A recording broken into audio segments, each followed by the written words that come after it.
The Ethics and Religious Liberty Commission put out an article yesterday essentially denouncing religious exemptions for vaccine mandates. Now, the Ethics and Religious Liberty Commission used to be headed up by Russell Moore, is a Southern Baptist Convention entity. Really doesn't have any leadership right now at all. Um, don't really know who's running it. Dan Patterson, who was interim president, I think also is leaving. Other people have left. Trillia Newbell, Josh Wester. I mean, pretty much all of these people have left the Ethics and Religious Liberty Commission. But the Ethics and Religious Liberty Commission has not changed since Russell Moore left. It is still, I don't know who's pulling the strings here, but it is still pushing the same leftist ideology that Russell Moore was famous for. So yesterday they put out this article, How Should Christians Think About Religious Exemptions for Vaccination? And then they make this argument about how Christians are trying to use religious exemptions to get away from vaccines, vaccine mandates from their employers, from their states, from the federal government now, who is now mandating that employers require vaccinations for any businesses with, I think, 100 or more people. Either that or they have to get tested for COVID once a week. Absolutely absurd. That's a whole nother podcast for that, but I digress. So the ERLC puts out this article arguing against religious exemptions for vaccines. Now, keep in mind, this is the same ERLC that goes to court and fights battles fighting for the right for Muslims to build a mosque against city code. It's the same ERLC that goes out and fights to have Confederate flags removed from government buildings in the South. I mean, this is their motivation. They go out and they denounce police shootings. Their entire agenda is left. They denounce border security. They advocate for open borders. I mean, it is just all around a leftist organization. I mean, we have covered it all. Let's see, what else have they covered?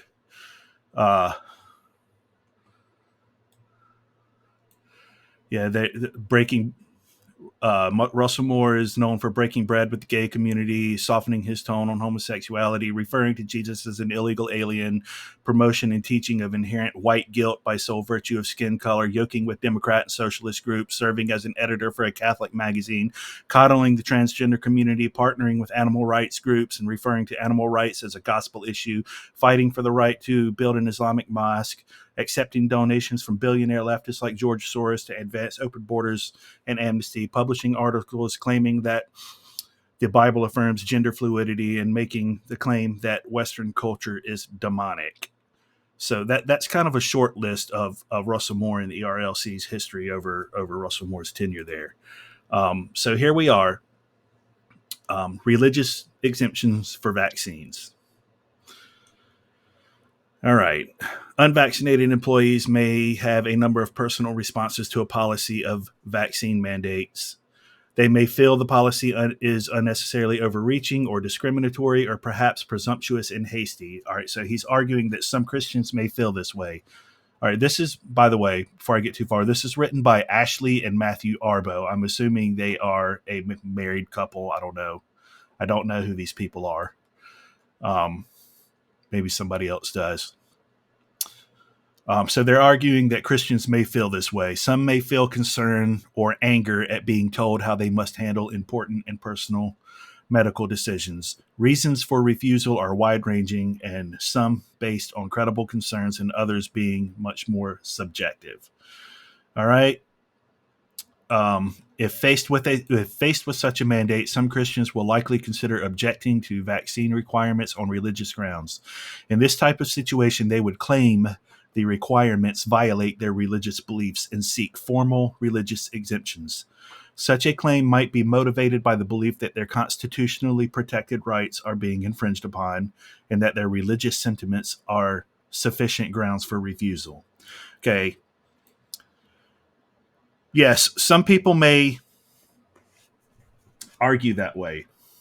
Some people may make the claim that their constitutional rights are being violated. That is true. In the United States, we do have a right to liberty that is built into our nation's founding documents. The right to life, liberty, and the pursuit of happiness. All right. So the federal government does not have the power to mandate vaccines or any kind of medical procedure on anybody. They do it. Historically, they have done it. States do it. Local governments do it. Schools do it. These are all public government funded organizations. They do it and they get away with it. But it is immoral and it is unconstitutional. But that is not really the argument for religious exemption. But they're saying that, a lot of people may argue that way and see that as grounds for refusal for religious exemptions. Some people may. I don't think constitutionality of something is grounds for a religious exemption, but they continue. In our experience, the reasons appealed to by some evangelicals for refusing vaccinations are not, strictly speaking, religious, but personal, philosophical, or political. Okay, here's where we're starting to go off track here. People, particularly Christians, and they do this everywhere, they try to separate your philosophy from your theology, just like they try to argue. See, the same leftists will make the same argument about politics. They try to separate one's theology from their political ideology. Therefore, they can say, well, you can be a Christian, but then you can have either Democrat ideology or you can have conservative ideology, Republican, whatever, conservative or progressive ideology. That those can be separate from your theology. They can't. If they are, then you are not a consistent thinker, and you are probably not a Christian. You cannot separate your practical ideologies from your deeply held religious theology, especially if you are a born-again, regenerate Christian. You simply cannot. That's just not how the Holy Spirit works. You cannot be a genuine, born-again Christian who believes the Bible, believes the scriptures, and then walk away with any kind of political ideology or philosophy that is contradictory to those deeply held religious beliefs.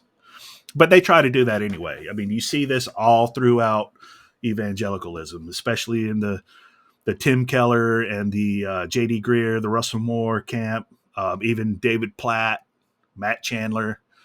Oh, the Democrats and Republicans, they can all come here. They're all welcome here to worship together. We could have all these different religious, different ideological beliefs across the broad spectrum of the political ideologies, and we can all come together under Christ. No, you can't. No, you can't. You really can't, because your theology is what informs your ideology and your philosophy.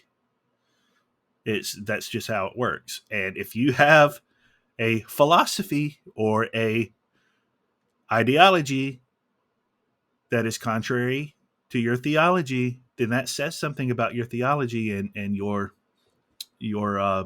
state of your soul. So um anyway, that again, that's another podcast. Back to this.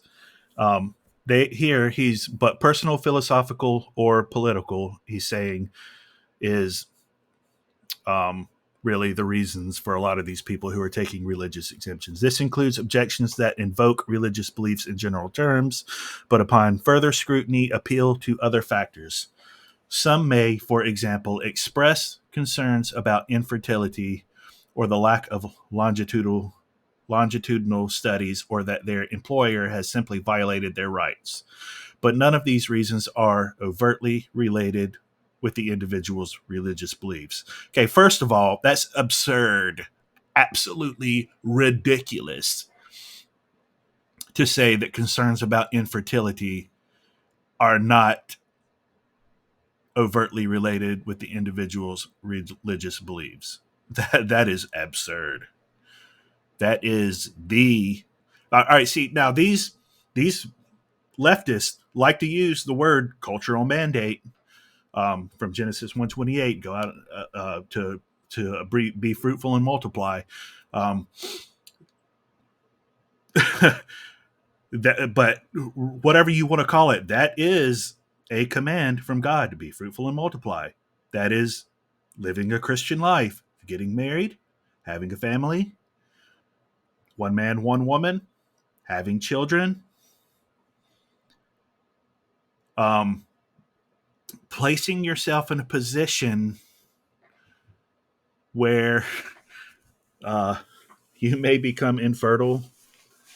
That's just absolutely asinine to argue that that's not overtly related with the individual's religious beliefs. It's just dumb. All right, and he continues. There are undoubtedly people of faith with relevant moral and or theological concerns that could merit religious exemption. This is why, when appealing to religious liberty as the basis for an exemption, Christians should proceed carefully. Seeking a religious exemption should very clearly rest on apparent and applicable religious beliefs. Thus, a strong religious exemption would be based on recognized scriptural precept or a particular church's traditions, confession, or teaching. In its most robust form, such an exemption might rely on a provision within a church's confessional statement explicitly forbidding vaccines or other medical interventions. All right, so here's his argument. The Amish or Jehovah's Witnesses are examples. No such direct prohibition exists within the wider Christian theology, but these religious groups are able to appeal to a unique teaching wholly adopted by their specific faith tradition. Okay. So you see what the ERLC here is arguing, that Bible-believing Christians don't really have a basis for a religious exemption, but Amish or Jehovah's Witnesses do. So become Amish or Jehovah's Witness and you can get out of it. All right. So never mind your conscience. Never mind that your church and your local church should be out there defending your conscience.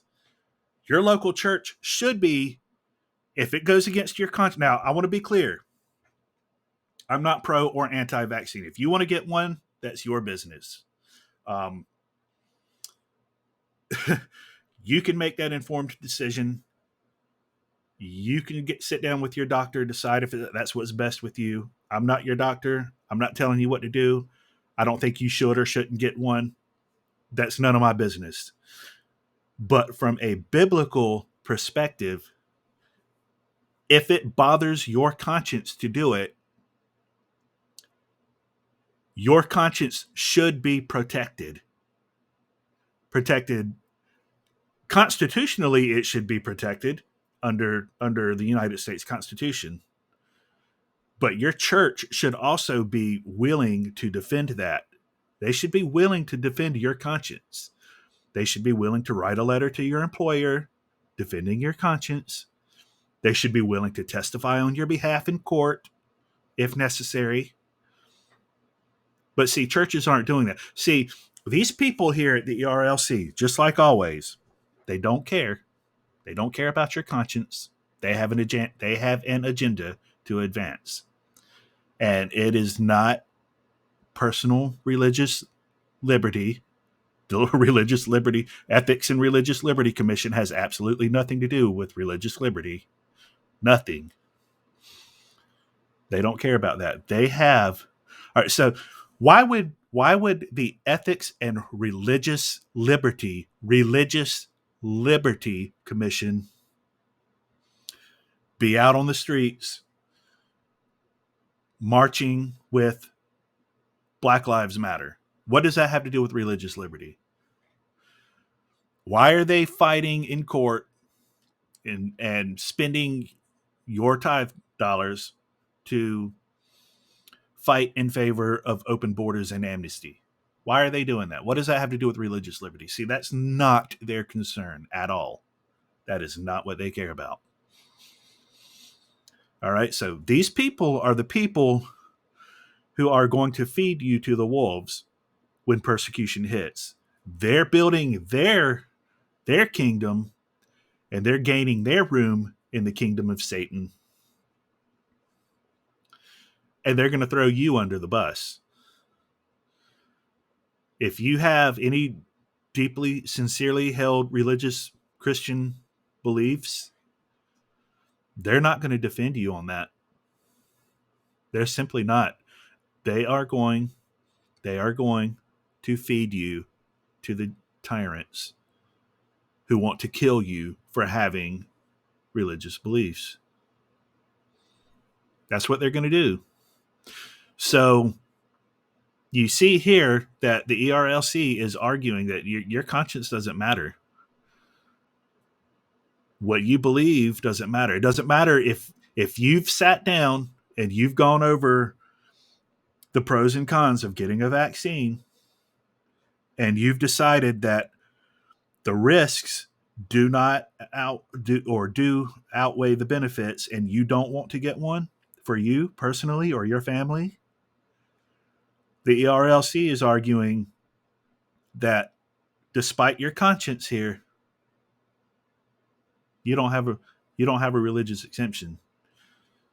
Despite your religious mandate to protect your family, you don't have a religious exemption here. You can only do so if you have, some kind of confessional statement like the Amish or the Jehovah's Witnesses.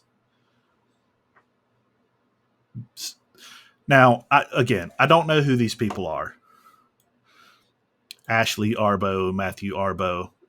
They're obviously. I wrote an article yesterday. They don't seem like very bright people.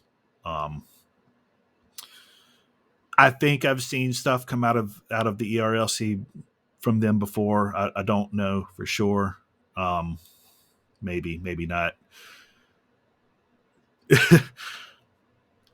Guys, I hope you're prepared for this, because Southern Baptist Convention is not going to defend you when persecution hits. And sadly to say, most of your churches aren't either. Your churches aren't going to defend you. You're going to be on your own. You better find some good, strong believers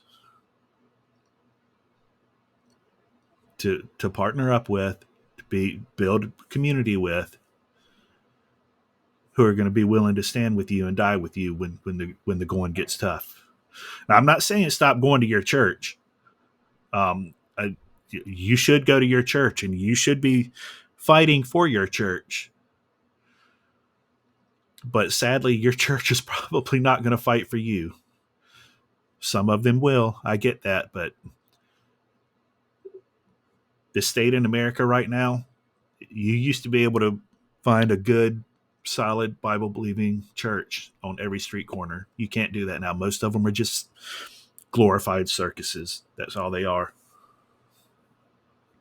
They're circuses. So find some good, solid Christians who are going to be willing to stand with you, who are going to be willing to fight with you, and who are going to be willing to die on that battlefield with you. Don't depend on your church to do it.